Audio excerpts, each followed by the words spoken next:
Hello everyone, आज की video में एक बार फिर से मैं हरियाणा बोर्ड के क्लास 10th के ग्रामर के fill in the blank with the correct form the verb portion का क्वेश्चन लेकर आया हूं, जो कि 2021 में पूछे गए थे।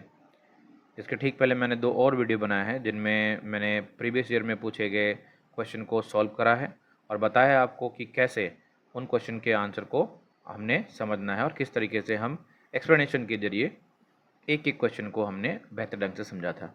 अगर आपने वो वीडियो नहीं देखा है तो आज के इस वीडियो के डिस्क्रिप्शन में उन वीडियो के लिंक दिए गए हैं, आप उन्हें एक बार ज़रूर देख लीजिएगा। तो बात करते हैं आज के क्वेश्चन की। तो 2021 में जो क्वेश्चन पूछा गया था इस टॉपिक में, वो था पहला question, irregular work blank bracket में हमें वर्ब के तौर पे दिया गया था नॉट ब्रिंग सक्सेस।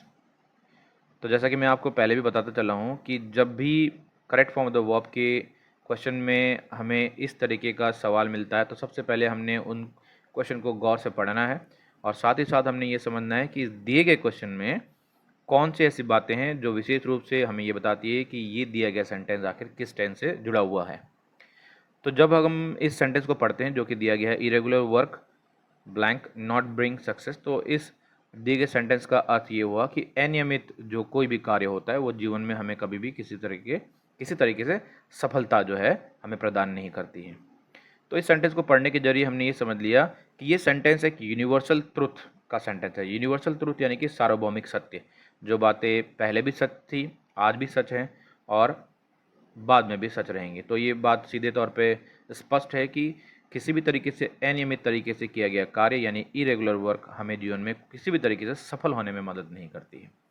तो इसके अलावे याद रखिएगा, इसके अलावे अगर किसी भी दिए गए सेंटेंस में यूनिवर्सल ट्रूथ के अलावे किसी हैबिट यानी आदत के बारे में बताई जाती हो या डेली रूटीन के बारे में बताई जाती है, तो वो सारे के सारे जो हमारे सेंटेंस होते हैं वो प्रेजेंट इंडेफिनिट टेंस का ही सेंटेंस होता है। ठीक है। तो अब जबकि हम ये जान चुके हैं कि भाई ये जो दिया गया सेंटेंस है प्रेजेंट इंडेफिनिट टेंस का सेंटेंस है, तो इससे हमें ये आसानी हो गई कि हमने इस सेंटेंस को सॉल्व करने में प्रेजेंट इंडेफिनिट टेंस का रूल जो है वो अप्लाई करना है। तो इस सेंटेंस को अगर आप देखते हैं तो ब्रैकेट के अंदर नॉट के साथ ब्रिंग लिखा गया, यानी कि ये सेंटेंस नेगेटिव सेंटेंस है। तो आइए प्रेजेंट इंडेफिनिट टेंस के नेगेटिव सेंटेंस के रूल को समझ लेते हैं। तो प्रेजेंट इंडेफिनिट टेंस में नेगेटिव सेंटेंस में हमने क्या करना होता है, अगर सब्जेक्ट के तौर पे हमें दिया गया होता है आई, वी, यू, दे या प्लूरल सब्जेक्ट, ठीक है, इनमें से कोई भी अगर सब्जेक्ट के तौर पे अगर हमें सेंटेंस मिलता हो तो वहाँ हमें नेगेटिव सेंटेंस में डू नॉट के साथ वर्ब की फर्स्ट फॉर्म का इस्तेमाल करना है। ठीक है। और वहीं अगर सब्जेक्ट के तौर पे हमें मिलता है ही, सी, इट या फिर सिंगुलर सब्जेक्ट, तब हमें वहाँ नेगेटिव सेंटेंस में डज नॉट के साथ वर्ब की पहली फॉर्म का इस्तेमाल करना होता है। तो आइए यहाँ देखिए, यहाँ जो हमारा सब्जेक्ट है दिए गए सेंटेंस में वो है इरेगुलर वर्क। क्योंकि इरेगुलर वर्क यहाँ सिंगुलर सब्जेक्ट के बारे में बात की जा रही है, इसलिए इस सेंटेंस में नेगेटिव सेंटेंस में हमने डज नॉट का इस्तेमाल करना है और साथ में वर्ब की फर्स्ट फॉर्म। तो अगर हम 2021 में दिए गए इस पहले क्वेश्चन में जो ऑप्शन है उनको अगर देखते हैं तो हमें मिलता है कि ऑप्शन ए में दिया गया है डज नॉट के साथ ब्रिंग यानी वर्ब की फर्स्ट फॉर्म। तो यही हमारा करेक्ट आंसर होगा। ठीक है।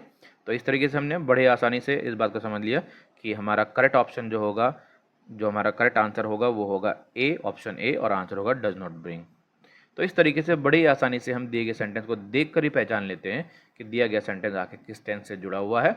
और एक बार जब हम इस बात को जान जाते हैं कि दिया गया सेंटेंस किस टेंस से रिलेटेड है, तो उससे रिलेटेड ही रूल को हमने अप्लाई करना है। इस तरह से हमारा आंसर बन जाएगा। ठीक है। आइए इस सेंटेंस को सॉल्व करने के बाद, इस क्वेश्चन को सॉल्व करने के बाद हम बढ़ते हैं अपने दूसरे क्वेश्चन की ओर। दूसरा क्वेश्चन भी बहुत ही आसान क्वेश्चन है, 2021 में दिया गया ये दूसरा क्वेश्चन भी बहुत ही आसान है। इस क्वेश्चन को अगर आप ढंग से देखेंगे और समझेंगे हिंट वर्ड के बारे में, जिसके बारे में मैं अपने पहले भी वीडियो में बता चुका हूँ कि हिंट वर्ड ऐसे वर्ड होते हैं जो दिए गए सेंटेंस में हमें ये बताता है कि वो जो सेंटेंस है वो किस टेंस से रिलेटेड है। तो इस दिए गए सेंटेंस को अगर पढ़ेंगे हम तो यहाँ पे एक हिंट वर्ड है, जिस हिंट वर्ड को देखकर ही हम इस बात को पहचान सकते हैं कि दिया गया सेंटेंस किस टेंस से रिलेटेड है।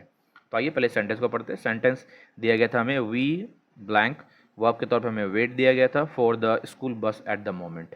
अब इस सेंटेंस में अगर देखें तो इस सेंटेंस में हमारा जो हिंट वर्ड है वो है एट द मोमेंट, जो कि मैंने अपने पहले वीडियो में बताया हुआ है कि जब भी किसी भी दिए गए सेंटेंस में हिंट वर्ड के तौर पे अगर आपको मिलता है एट द मोमेंट या फिर these days, now days, right now या नाउ, ठीक है, एक बार फिर से मैंने दोहरा देता हूँ, जब भी किसी दिए गए सेंटेंस में हमें eight the moment, these days, now days, right now या नाउ हिंट वर्ड के तौर पे मिलता है, तो हमें इस बात को समझ लेना है कि ये दिया गया सेंटेंस हमारा प्रेजेंट कंटिन्यूस का टेंस है। ठीक है, अब जब इस बात को समझ चुके हैं कि ये दिया गया सेंटेंस प्रेजेंट कंटिन्यूस टेंस का सेंटेंस है, तो सीधी सी बात है, इसी टेंस का रूल हमने अप्लाई करना है। तो प्रेजेंट कंटिन्यूस टेंस को के सेंटेंस को लिखने में हमने हेल्पिंग वर्ब इज, एम या आर में से किसी एक का इस्तेमाल करना होता है, और इस हेल्पिंग वर्ब का इस्तेमाल हमने सब्जेक्ट के अकॉर्डिंग करना होता है। इस दिए गए सेंटेंस में, दूसरे दिए गए सेंटेंस में हमारा जो सब्जेक्ट था वो था वी, तो वी के साथ हमने हेल्पिंग वर्ब के तौर पे आर का इस्तेमाल करना होता है। ठीक है, तो इस तरीके से हमारा हेल्पिंग वर्ब हमें समझ में आ गया। अब देखते हैं कि प्रेजेंट कंटिन्यूअस टेंस में मेन वर्ब यानी वर्ब के तौर पे हमने वर्ब के किस फॉर्म का इस्तेमाल करना है। तो याद रखिएगा, प्रेजेंट कंटिन्यूअस टेंस में हमेशा वर्ब की फर्स्ट फॉर्म के साथ आईएनजी फॉर्म का इस्तेमाल करना होता है। तो यहाँ जो वर्ब दिया गया था वेट, और वेट के साथ आईएनजी, तो इस तरीके से हमारा ये जो वर्ब बन जाता है वो बन जाता है वेटिंग।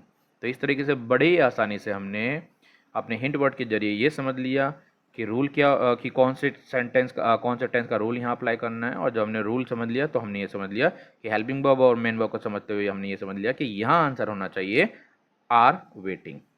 और अगर हम अपने ऑप्शन को ढूंढते हैं, ऑप्शन में ढूंढते हैं, तो ऑप्शन में बी ऑप्शन में देखिए हमें हमारा आंसर लिखा हुआ मिल जाएगा। करेक्ट आंसर वो है आर वेटिंग। तो इस तरीके से हमारे इस क्वेश्चन का भी आंसर बन जाता है। और पूरा सेंटेंस अगर पढ़े, पूरा आंसर पढ़े, तो इसका आंसर बन जाएगा we are waiting for the school bus at the moment. ठीक है, we are waiting for the school bus at the moment, यही हमारा आंसर हो जाएगा। तो आज की वीडियो के लिए बस इतना ही। उम्मीद करता हूँ आपको ये वीडियो पसंद आया होगा। Thank you very much.